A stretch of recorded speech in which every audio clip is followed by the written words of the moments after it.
Hola, ¿qué tal? Espero que todas y todos estéis muy bien. Voy a compartir esta presentación sobre prevención de fake news. A nivel básico, la utilizo en charlas con grupos de adolescentes de escuelas de verano, con grupos de voluntariado, con compañeras y compañeros de trabajo, así a nivel informativo, sensibilización.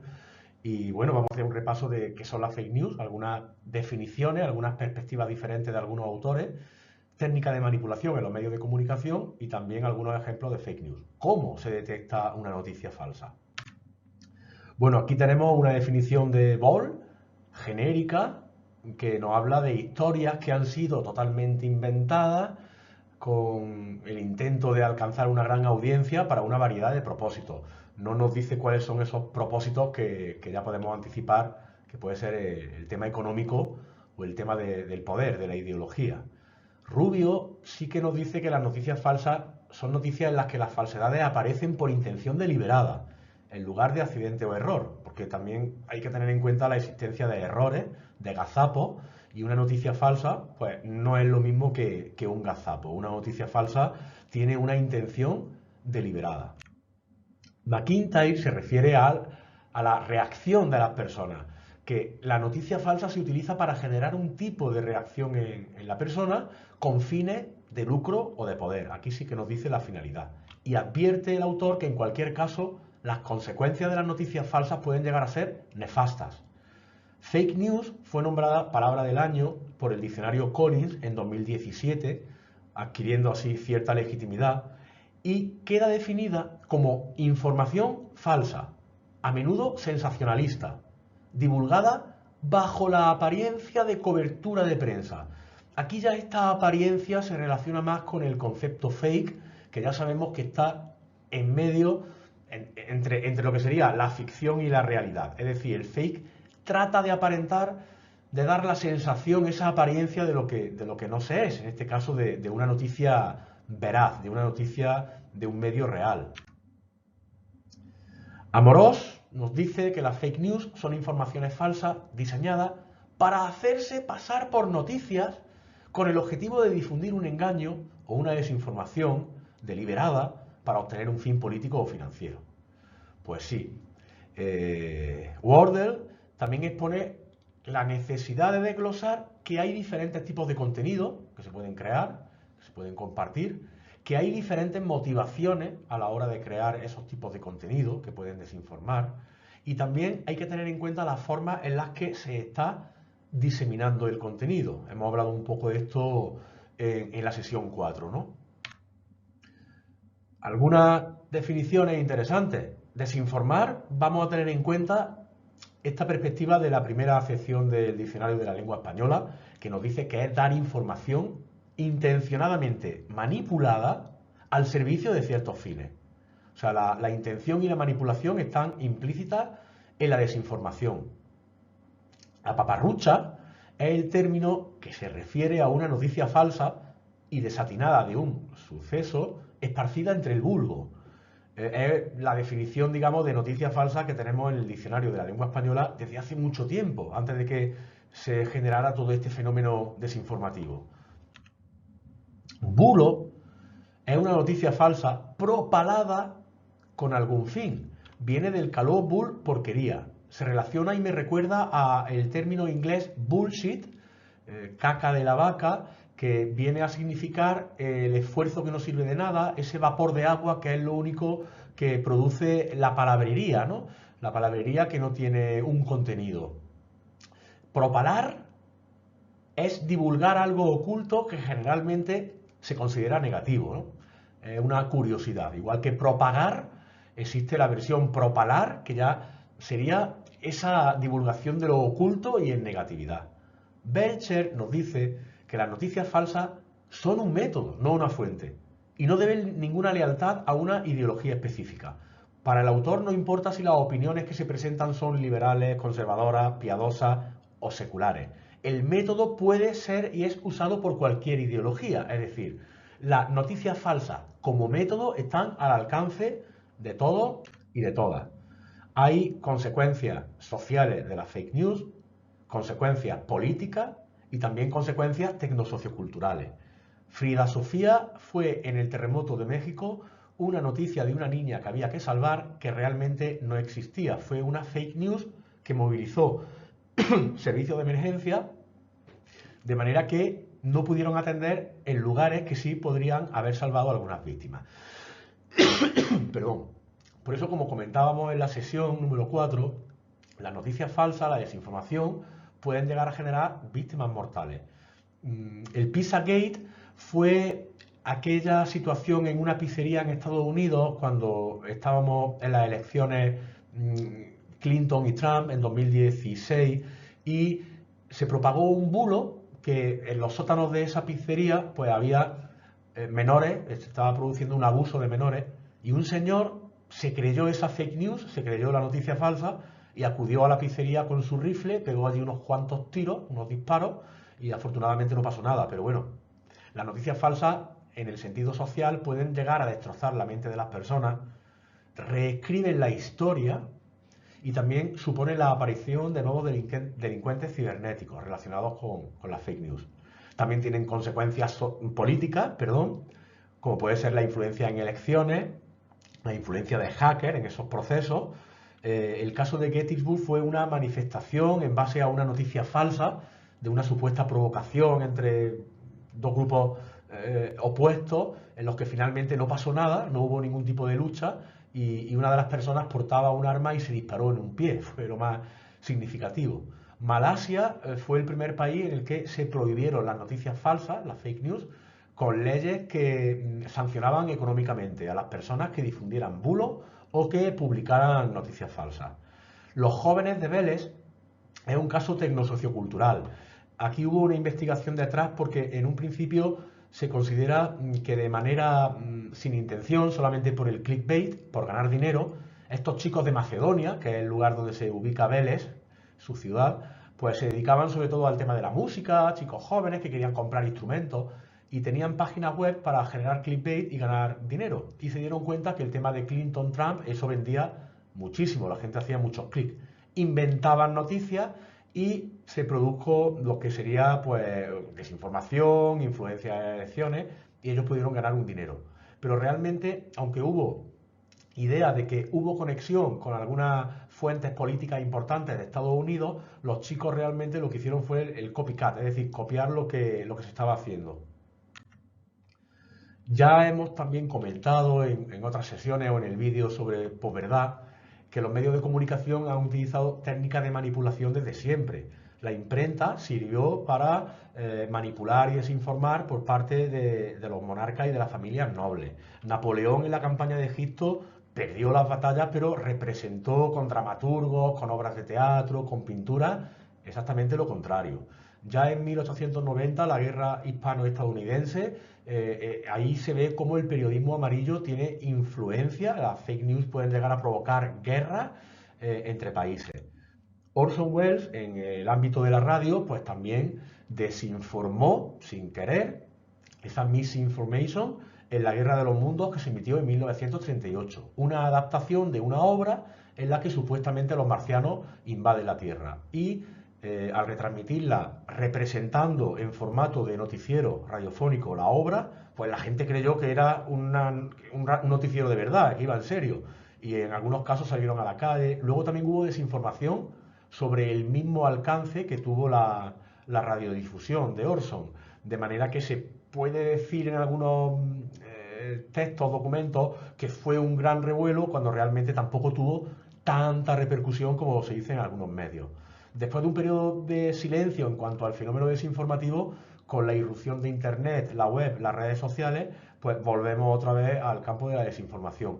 Es algo recurrente. Yo recuerdo hace 20 años como los PowerPoint que se mandaban por correo electrónico, equivalentes a las redes sociales que todavía no existían, hablando de finales de los 90, año 2000, pues repetían los mismos bulos, las mismas leyendas urbanas que luego se van repitiendo en redes sociales. O sea que Internet ha amplificado lo que ya se venía produciendo y la producción de redes sociales y demás, pues muchísimo más. También tener en cuenta la guerra híbrida, la guerra de guerrillas que en 2003 pues, se está produciendo en los medios de comunicación y la influencia del periodismo ciudadano en estos procesos. Las técnicas de manipulación de Clark Wardell de 2017 ya se han comentado también, incluyen contenidos que pueden ser de parodia sin intención de causar daño, aunque tienen el potencial de engañar, contenidos en los que se produce una falsa conexión, es decir, los titulares, las imágenes o los subtítulos no son compatibles con el contenido, o contenido engañoso. Se usa una información de manera engañosa para enmarcar distintos problemas o individuos. Falso contexto, que esta es la que más se repite según los profesionales que se dedican a esto. Es decir, el contenido genuino se comparte con una información contextual falsa. En el caso de las imágenes es lo más repetido. El contenido impostor suplanta fuentes que son genuinas. El contenido manipulado, como ya lo dice su nombre, manipula información o imágenes para engañar, y el contenido fabricado es un contenido 100% falso, diseñado para engañar y también para hacer daño. Aquí tenemos la clasificación de Wardle, de esta autora, que ya lo hemos también comentado en las sesiones. Podemos hablar de desinformación con un intento deliberado de engañar, de conseguir algún tipo de ganancia. Pero las personas en ocasiones difunden desinformaciones creyendo que están haciendo el bien y que eso es verdad. En ese caso, podemos hablar de una información errónea. Desinformación es esa información manipulada con intento deliberado de engañar. Información errónea es esa información que se difunde pero sin la intención deliberada de engaño. Y la malinformation es la información que, aunque sea verídica, veraz, tiene la finalidad de hacer daño. A lo mejor simplemente se realza una característica de la persona para meterse con ella por ese motivo. Todos estos sesgos lo vimos en la presentación sobre posverdad. Voy a compartir, si tengo esta obra, creo que la tengo en electrónico, en formato electrónico, y lo puedo compartir con todas y todas, porque en inglés seguro que sí. Y en español creo que también, que lo tenía las dos versiones. Bueno, este autor nos habla de estrategias de desinformación agrupadas en tres categorías, desde un punto de vista también matemático, ¿no? De cómo utilizamos los datos de la información en un sentido o en otro a la hora de presentar, por ejemplo, un gráfico que ofrece porcentajes y cómo podemos manipular todas estas informaciones visuales, todos estos números, para que la gente piense que la realidad es diferente de lo que realmente es. Así se puede hablar de desinformación numérica, argumentos que son defectuosos y errores en el método científico. Levitin identifica algunos tipos de signos cognitivos que son específicos de medios de comunicación, como sería la correlación ilusoria, puesto que el cerebro es un detector de patrones gigante, busca extraer orden y estructura en lo que a menudo parecen ser configuraciones aleatorias, y esto puede producir que creamos que un patrón es real cuando es simplemente el producto de la imaginación y de la creatividad de nuestro cerebro. Perdón. El efecto de encuadre es un ejemplo de sesgo cognitivo en el que las personas reaccionan a una elección en particular de diferentes maneras dependiendo de cómo se presente.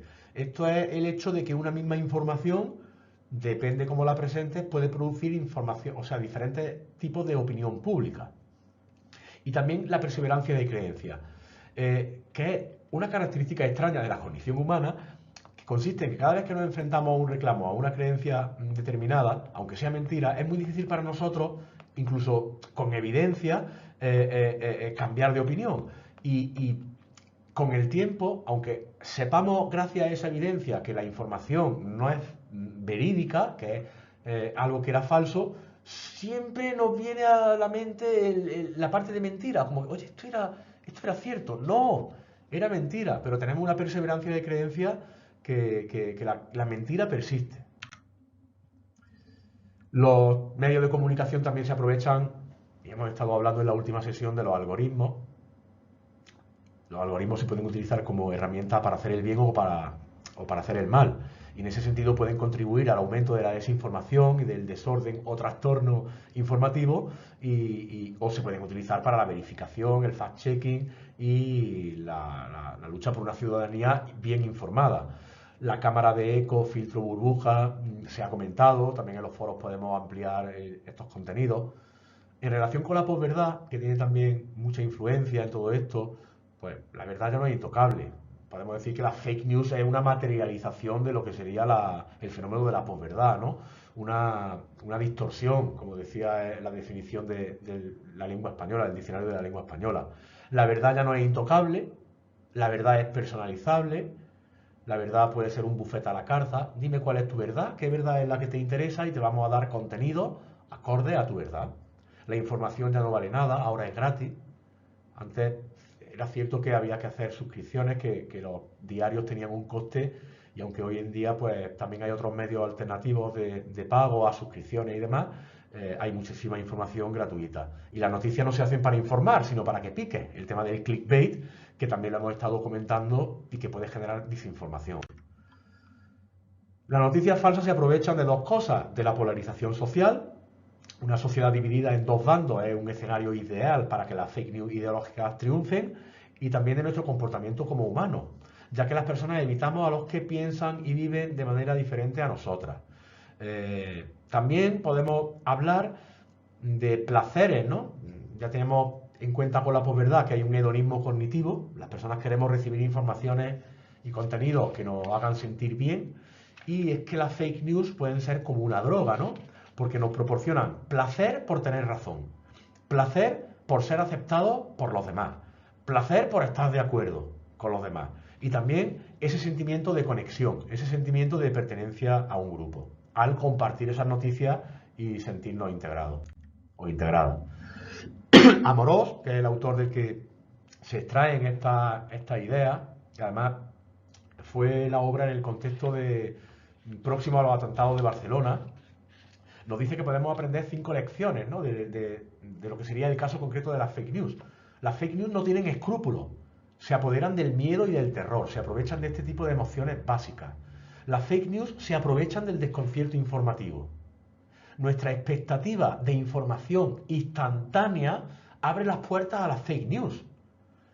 Tenemos una avidez informativa, que eso hace que las redes sociales se conviertan en un medio de información sin control por el que se pueden colar las fake news. Y como consumidores de información, en conclusión, el autor dice que somos animales virales, o al menos nos comportamos como si fuésemos animales virales. Ejemplos de fake news. Descubierta una isla de plástico en el Océano Pacífico. Hay mucha gente joven que cree que es falsa, que es una fake news, y sin embargo es una noticia cierta, verdadera. Hay una isla extensa, muy extensa, muy extensa. Una pena, lamentable. Amazon se prepara para lanzar un supermercado robotizado. Esta la he puesto porque es la que en muchos casos la gente tiene esa perseverancia de creencia y creen que esto es cierto. No, esto no es cierto, esto es mentira. Aunque Amazon utiliza los robots y automatiza gran parte de los procesos de almacenaje y de gestión de todo su sistema de compraventa, realmente no existe al día de hoy un supermercado que esté completamente robotizado. Es una fake news. Detienen a un hombre por llamar 2.600 veces a una compañía telefónica para no estar solo. Aquí, bueno, también se nos mezcla, esto es una noticia real, pero fijaros cómo una noticia real con un titular muy llamativo. Esto era un señor que realmente estaba aburrido y, bueno, se dedicaba a llamar a un número de teléfono de una compañía en Japón que te proporciona números de teléfono. Pero claro, él quería que hablaran con él y le dieran conversación porque se sentía solo. Es una noticia real, hay personas que piensan que esto es una fake news, pero también es un tipo de titular que lo podemos relacionar con el clickbait, ¿no? Para ver, sí, que llamaba, esto es cierto, y ya hacemos el clic. Un juez prohíbe a un perro ladrar de 8 de la tarde a 8 de la mañana. Esto se dio por lo visto en Croacia, es un caso real, no es una fake news. Y también es un caso de ejemplo de lo que sería también el clickbait. Las fake news y el clickbait andan bastante cerca. ¿Cómo detectar una noticia falsa? Pues hay que comprobar los hechos, hay que hacer un poquito de fact-checking. Amorós, este autor, nos dice que es posible desmentir fake news en sitios tales como Wikitribune, Stop Bulos, La Buloteca, Oaxi, Casa Oax, Maldito Bulo, Crosscheck, tenemos Neutral, Maldita, F, Verifica, también para la verificación. Levitin afirma que hay muchos sitios web dedicados a exponer mitos urbanos, como Snopes.com, o para recopilar retractaciones como retractionwatch.com. O sea, que estos son sitios que se dedican, como ya sabéis, a la verificación de hechos. Además, bueno, los medios suelen tener una un apartado, un equipo independiente que se dedica a la verificación. Según McIntyre, al igual que existen sitios que verifican los datos, tales como Snopes, PolitiFact, FactCheck y The Washington Post, también hay personas que afirman que son parciales. O sea, que también podemos encontrar esa desconfianza o falta de credibilidad en la propia verificación de los hechos. El plato estrella de las fake news de humor, están los medios de Onion, de Daily Current, El Mundo Today, Mongolia, El Jueves, dedicados a la sátira, a la parodia, que en algunos casos pues, puede dar lugar a ciertas desinformaciones, que serían cuando se transmiten falsedades de manera errónea. Fake news ideológicas también son otro de los platos estrella, manipulan la verdad para fijarnos un marco mental alternativo más afín a nuestras creencias que a la realidad.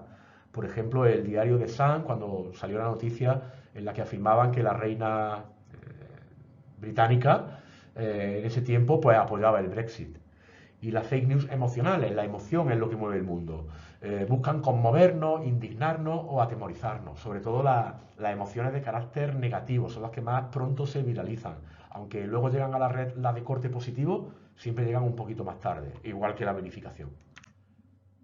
Esta es una página que todavía existe, que se llama 12minutos.com y es una página de broma para que tú puedas crear tu cuenta y tu noticia falsa para hacerle una broma a algún familiar, a alguna persona conocida y generar tu propio contenido, te inventas lo que tú quieras. ¿Cómo detectar una noticia falsa?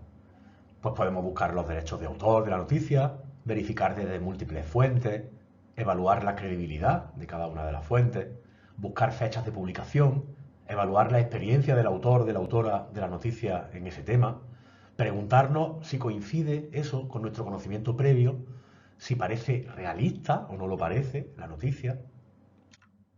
Amorós propone un listado con 10 preguntas que nos podemos hacer ante una posible noticia falsa. ¿De dónde sale esta noticia? ¿Cómo está redactada y diseñada la noticia? ¿Quién firma la noticia? ¿Qué emociones provoca? ¿De dónde salen las fotografías? ¿Es coherente en el tiempo lo que nos cuenta la noticia? ¿Serán ciertos los datos que ofrece la noticia? ¿Intuyo algún interés partidista o ideológico en la noticia? ¿Se ve claramente que es una broma? ¿Qué gano compartiendo la información? Siempre podemos pararnos antes de difundir, antes de compartir, antes de lanzar una noticia que quizás solo hemos leído el titular que nos remueve a eso, a compartir, pero hay que parar, tomarse algo de tiempo. Ball propone en este sentido alguna iniciativa que también podemos hacer, como sería estallar la burbuja informativa. Es decir, buscar informaciones en otros tipos de medios, en otras fuentes, que no sean las que son afines a nuestras propias ideas, a nuestras propias creencias. Involucrar al sistema 2.